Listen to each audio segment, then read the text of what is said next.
Today we will discuss about animal tissues. Animal tissues में epithelial, muscular, connective, nervous tissue. Epithelial 5 तरह के हम discuss करेंगे: squamous, cuboidal, columnar, ciliated and glandular. Muscular 3 तरह के हम डिस्कस करेंगे: striated, unstriated and cardiac. Connective 5 तरह के हम डिस्कस करेंगे: areolar, dense regular, skeletal, adipose, fluid और वेस्कुलर. डेंस रेगुलर 2 तरह के होते हैं: टेंडेंट एंड लिगामेंट. स्केलेटल 2 तरह के: कार्टिलेज एंड बोन. फ्लूइड 2 तरह के: ब्लड एंड लिम्फ. चौथा नर्वस टिश्यू होता है, ठीक है, एनिमल टिश्यू, नर्वस टिश्यू. तो अभी हम एपिथेलियल टिश्यू के बारे में पढ़ेंगे. एपिथेलियल टिश्यू जो है वो सिंपलेस्ट एपिथेलियल टिश्यू है, ठीक है. सबसे जो कवरिंग होती है ना ऑर्गन्स की, वो एपिथेलियल टिश्यू ही फॉर्म करते हैं सारे ऑर्गन्स की कवरिंग में. और जो एपिथेलियल टिश्यूज हैं वो इनके फंक्शंस हम पढ़ेंगे, है ना, और इनके जनरल कैरेक्टरिस्टिक्स हैं. इनके जनरल कैरेक्टरिस्टिक्स में पहला कि प्रोटेक्टिव कवरिंग फॉर्म करते हैं, कंटिन्यूस शीट बनाते हैं, ज़्यादातर ऑर्गन्स को कवर करके रखते हैं, कैविटीज़ को कवर करके रखते हैं. सेल्स क्लोजली पैक्ड होती हैं विदाउट इंटरसेलुलर स्पेसेस. और ये फॉर्म करते हैं barrier to keep different body system separate. Skin, lining of the mouth, lining of the blood vessels, lung alveoli, kidney tubules, ये सब एपिथेलियल टिश्यू से बने हैं. इनके फंक्शंस क्या हैं? इनके फंक्शंस हैं, ये प्रोटेक्ट करते हैं अंडरलाइनिंग सेल को, अंडरलाइनिंग सेल्स जो होती हैं इंजरी से और बैक्टीरियल और वायरल इन्फेक्शन से. ये फॉर्म करते हैं कवरिंग लंग एल्वियोली की, जो अलाउ करता है diffusion of gases between blood and alveolar air. ये हेल्प करता है absorption of water and nutrient में. कुछ एपिथेलियल टिश्यू सिक्रीट करते हैं वैरायटी ऑफ सब्सटेंसेस जैसे स्वेट, saliva and enzymes. अब डिफरेंट एपिथेलियल टिश्यू जैसे आपने ऊपर चार्ट में देखा था, squamous, columnar, ciliated, cuboidal, glandular.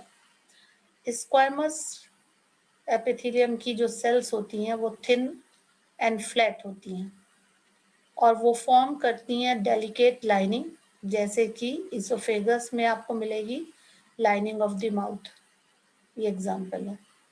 Skin epithelial cells जो होती हैं वो मैनी लेयर्स में अरेंज होती हैं और हम उनको स्ट्रेटिफाइड स्क्वामस एपिथेलियम बोलते हैं.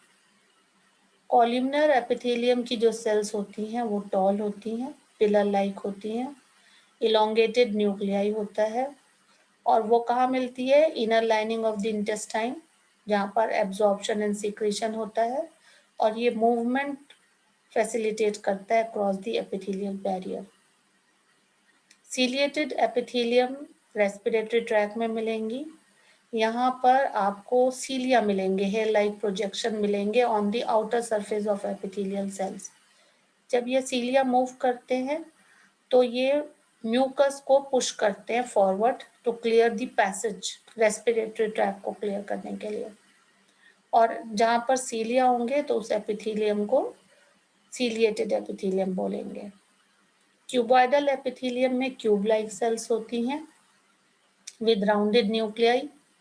ये फॉर्म करती हैं lining of kidney tubules and ducts of salivary glands, जो मैकेनिकल सपोर्ट प्रोवाइड करता है और इनका काम absorption, secretion and excretion.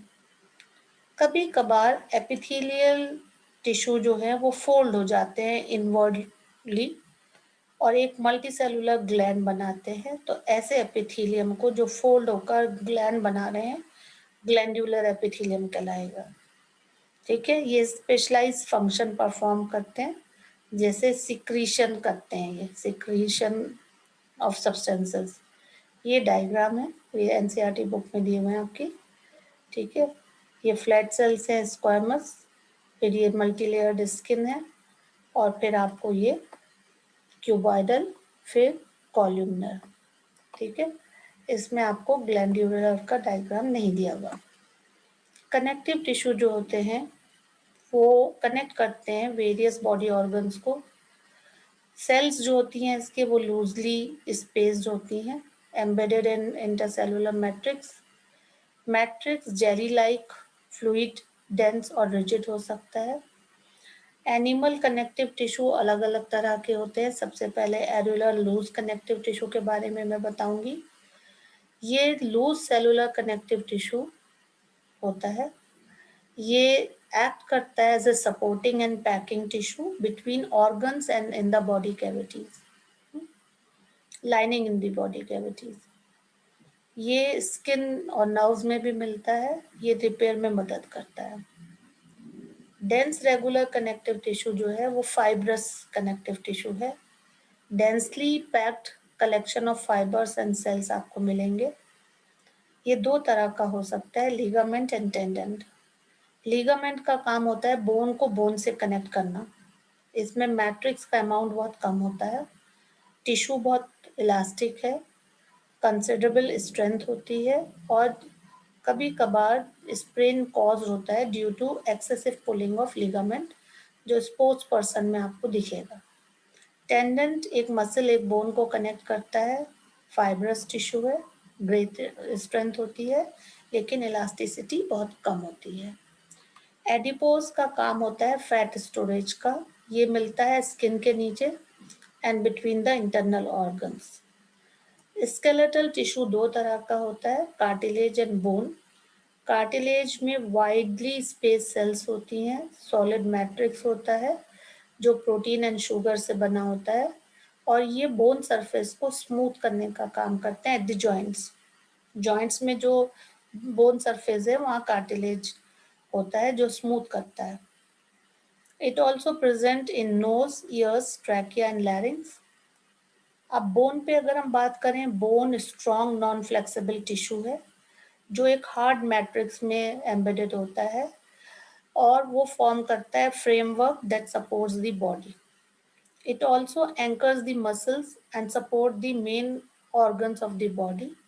Bone जैसे आपको पता है प्रोटेक्ट करती हैं सारे डेलिकेट ऑर्गन्स को। बोन मैट्रिक्स बनता है कैल्शियम एंड फॉस्फोरस से। अब बचा फ्लूइड वैस्कुलर टिश्यू। तो ये फ्लूइड वैस्कुलर टिश्यू एक्चुअली ये लिंक करता है different parts of the body. इसमें ब्लड आ जाएगा एंड लिम्फ आ जाएगा। ब्लड का जो फ्लूइड मैट्रिक्स है उसको ब्लड प्लाज्मा बोलते हैं, जिसमें RBC, WBC and platelets suspended होते हैं। प्लाज्मा में आपको प्रोटेक्टिव सॉल्ट्स मिलेंगे, हॉर्मोन्स मिलेंगे। ब्लड का काम होता है गैसेस ट्रांसपोर्ट करना, digested food, hormones, waste material को ट्रांसपोर्ट करना in different parts of the body. Lymph colourless liquid है, having plasma, WBC except RBC. It helps to exchange material between tissue and blood and it forms the immune system of the body. So that is all for today's video. Thank you very much and subscribe my channel and keep watching. Thank you for your support.